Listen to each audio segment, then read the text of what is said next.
ओम शांति। आज है 11/1/2023। बाप दादा मधुबन से महावाक्य है। मीठे बच्चे, बुद्धि का योग बाप से लगाते रहो, लंबी मुसाफिरी को सहज ही पार कर लेंगे। प्रश्न, बाप पर कुर्बान जाने के लिए किस बात का त्याग जरूरी है? उत्तर, देह भान का। देह अभिमान आया तो मेरा, देह अभिमान आया तो मरा।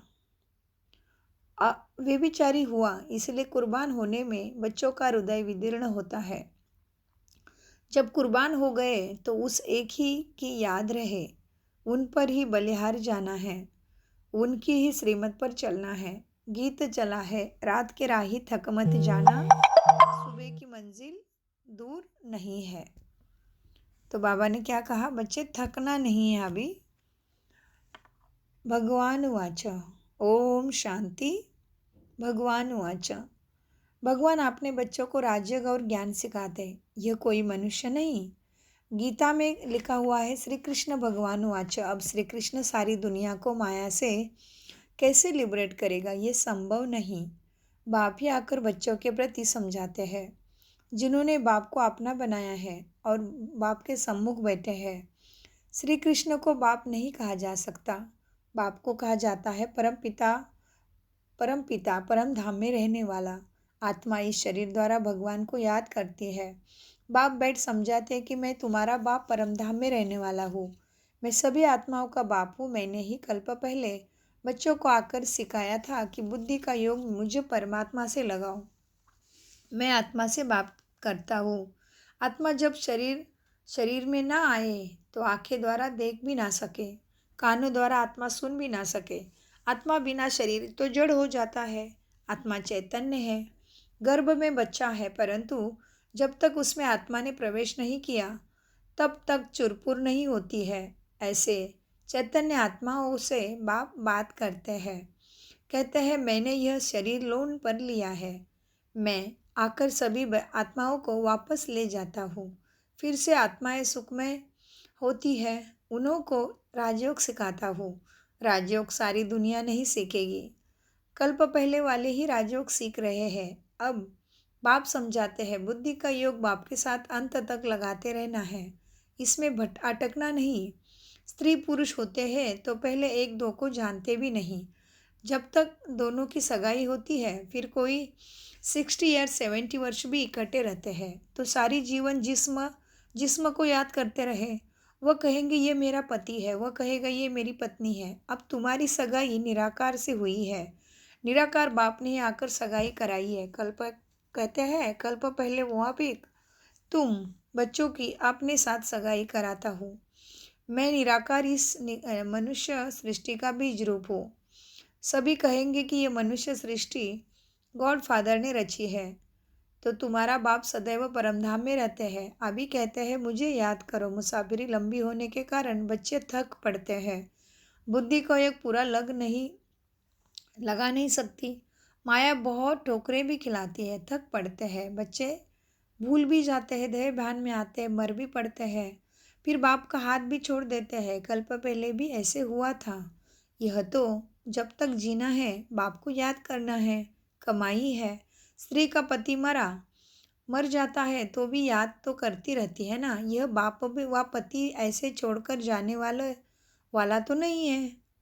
कहते भी है मैं तुम्हें सजनियों को साथ ले जाऊंगा, परंतु इसमें समय लगता है, थकना नहीं है। पापों का बोझा सिर पर बहुत है, वो योग में रहने से ही उतरेगा। योग ऐसा हो जो अंत में बाप व साजन के सिवाय कोई याद ना पड़े। अगर कुछ याद पड़ता तो व्यभिचारी हो गया, फिर पापों का दंड भोगने पड़ते हैं। इसीलिए बाप कहते हैं परमधाम के राही थक मत जाना। तुम जानते हो मैं ब्रह्मा द्वारा आदि सनातन देवी देवता धर्म की स्थापना करता हूँ, शंकर द्वारा सभी धर्मों का विनाश। अभी कॉन्फ्रेंस करते रहते हैं तो सभी धर्म मिलकर एक हो जाएंगे। सभी शांत में सभी शांत कैसे रहे उसका रास्ता निकाले। अब अनेक धर्मों की एक मत तो हो नहीं सकती। एक मत से तो एक धर्म की स्थापना होती है। वह सभी धर्म सर्वगुण संपन्न संपूर्ण निर्विकारी हो, तब आपस में श्रीखंड हो सकते हैं। राम राज्य में सभी श्रीखंड थे, जानवर भी लड़ते नहीं थे। यहाँ तो घर घर में झगड़ा है।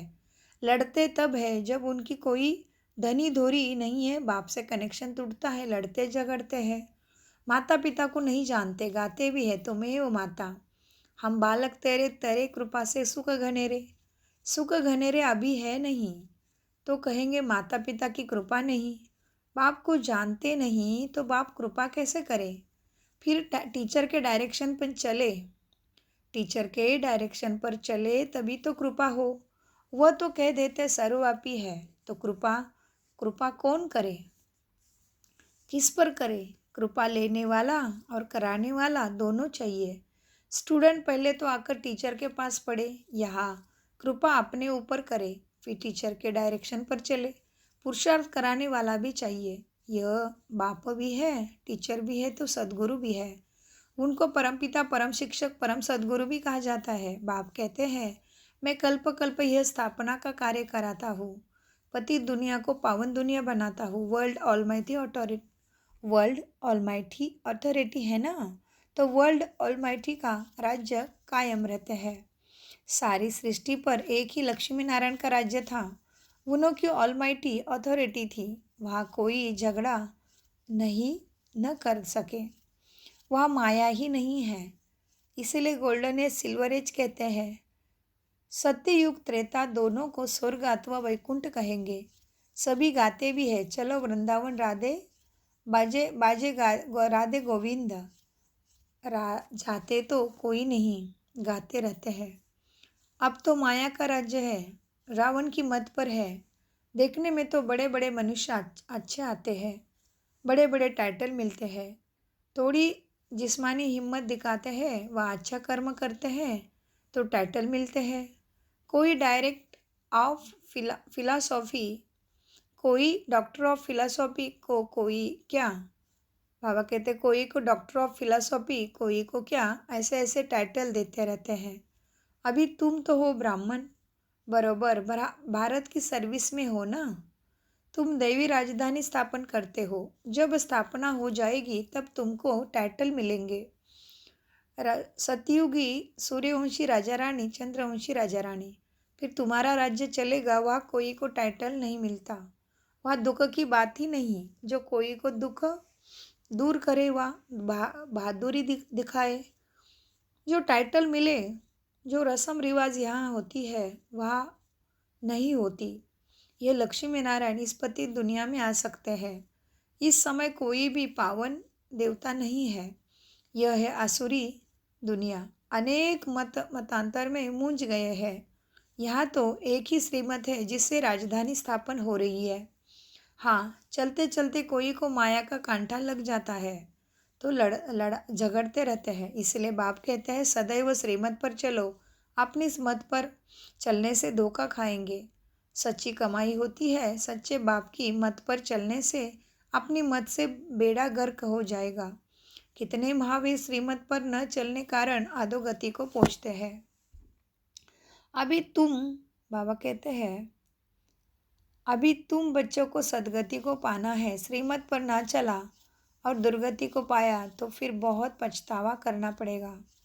फिर धर्मपुरी में शिव बाबा इस तन में बैठ समझाएंगे कि मैंने तुमको इस ब्रह्मा तन द्वारा इतना समझाया, पढ़ाया, कितनी मेहनत की, तुमने निश्चय पत्र भी लिखे थे। फिर श्रीमत पर चलेंगे परंतु नहीं चले।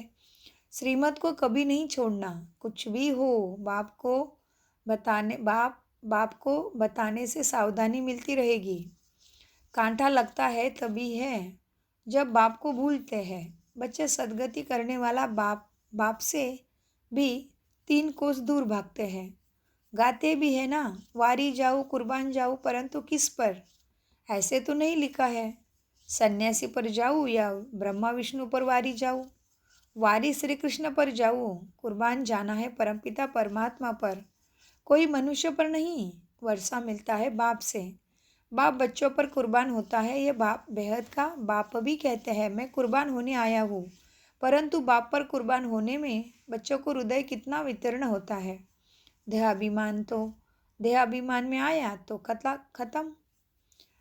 बाबा कहते हैं याद एक ही रहनी चाहिए, बलिहार जाना है। अब ये नाटक पूरा होना है, हमको अपने घर आत्मा की दुनिया में वापस जाना है। सब कब्र दाखिल होना है, उनको याद करेंगे।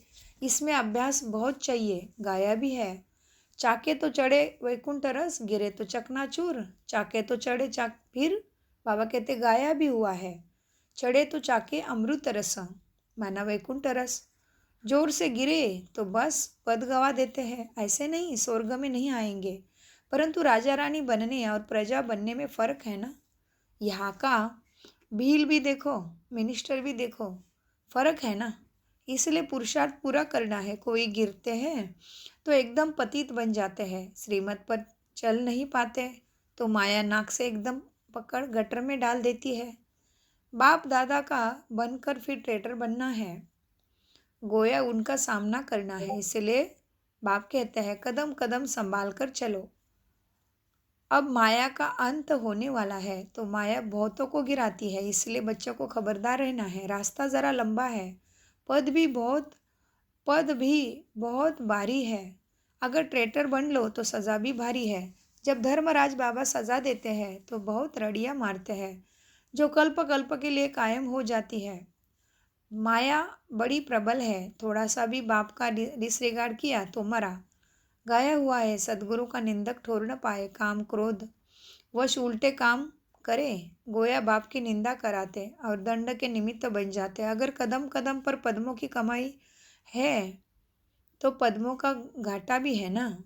अगर सर्विस से जमा होता है तो उल्टे कर्म से ना भी होता है। बाप के पास सारा हिसाब रहता है। अब सम्मुख पड़ा रहे हैं ना, तो सारा हिसाब जैसे उनके हथेली पर है। बाप तो कहेंगे शल कोई बच्चा शिव बाबा का डिसरिगार्ड न करे। बहुत विकर्म बनते हैं। यज्ञ सेवा में हड्डी हड्डी देनी पड़ती है। ददीच्य ऋषि का मिसाल है ना, ददीच्य ऋषि का मिसाल है ना, उसका भी पद बनता है। नहीं तो प्रजा भी भिन्न भिन्न पद होते हैं। प्रजा में भी फिर नौकर चाकर सभी चाहिए। बलवार दुख नहीं होगा, परंतु नंबरवार पद तो है ना। अच्छा, मीठे मीठे सिकिलदे बच्चों प्रति माता पिता बाप दादा का याद, प्यारा और गुड मॉर्निंग। रूहानी बाप की रूहानी बच्चों को नमस्ते। हम रूहानी बच्चों की रूहानी बाप दादा को याद, प्यारा और गुड मॉर्निंग। धारणा के लिए मुख्य सार, याद की यात्रा में थकना नहीं। ऐसे सच्चा याद का अभ्यास करना है जो अंत समय में बाप के सिवाय कोई याद ना आए। 2, सच्चे बाप की मत पर चल सच्ची कमाई करनी है, अपनी मनमत नहीं चलानी है। सदगुरु का निंदक भी कभी नहीं करना है। काम क्रोध के वश उल्टा काम नहीं करना है। देखिए, सदगुरु बाप दादा ने सिर पे हाथ रख दिया, आंखों से दृष्टि, सर्वशक्तियाँ दी, वरदान। संकल्प शक्ति द्वारा हर कर्म में सफल होने की सिद्धि प्राप्त करने वाले सफलता मूर्त भव।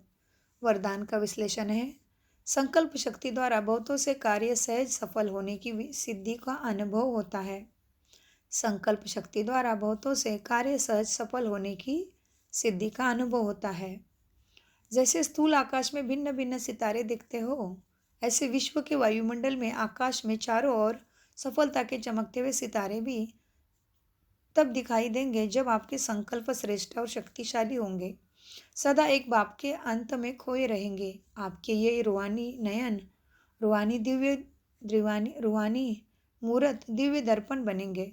ऐसे दिव्य दर्पण ही अनेक आत्माओं को आत्मिक स्वरूप का अनुभव कराने वाले सफलता मूर्त होते हैं। स्लोगन, निरंतर ईश्वरीय सुख का अनुभव करने वाले ही बेफिक्र बादशाह है।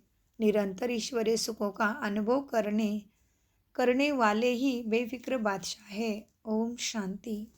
मीठे प्यारे बाप दादा का अनगिनत पदम गुना शुक्रिया फरिश्तों।